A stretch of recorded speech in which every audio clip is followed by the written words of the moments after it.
Praise the lord. ప్రభునందు ప్రియ సహోదరి సహోదరులారా, క్రీస్తునామములో మీ అందరికీ శుభాభివందనాలు తెలియజేస్తూ ఉన్నాను.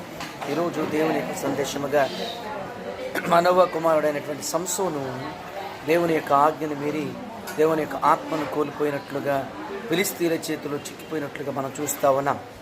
అలాగే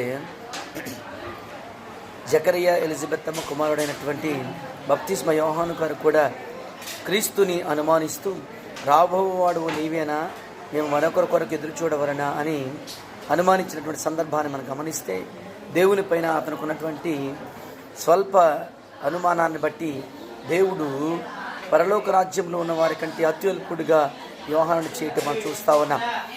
అలాగే జకరియా వద్దకు గబ్రియేలు దేవదూత వచ్చి, ఇదిగో నీకు కుమారుడు పుడతాడని చెప్పినప్పుడు గబ్రియేలు దేవదూతను కూడా, అనగా దేవుని మాటను కూడా అనుమానించినటువంటి జకరియాను మనం చూస్తూ ఉన్నాం. కనుక తత్ఫలితంగా జకరియా కూడా మోగవాడైపోవటం మనం గమనిస్తూ ఉన్నాం. ప్రియ సహోదరి సహోదరులారా, కానీ మరియ తల్లి మాత్రం కుమారుడైన యేసుక్రీస్తు నీకు పుడతాడని దేవదూత సెలవిచ్చినప్పుడు అది ఎట్లు జరుగును అని అది సందేహంగా కాకుండా ప్రశ్నగా సంధించినప్పుడు మరియ తల్లి దృఢమైనటువంటి విశ్వాసాన్ని కలిగి కుమారుని స్వీకరించడానికి సంసిద్ధంగా ఉంది.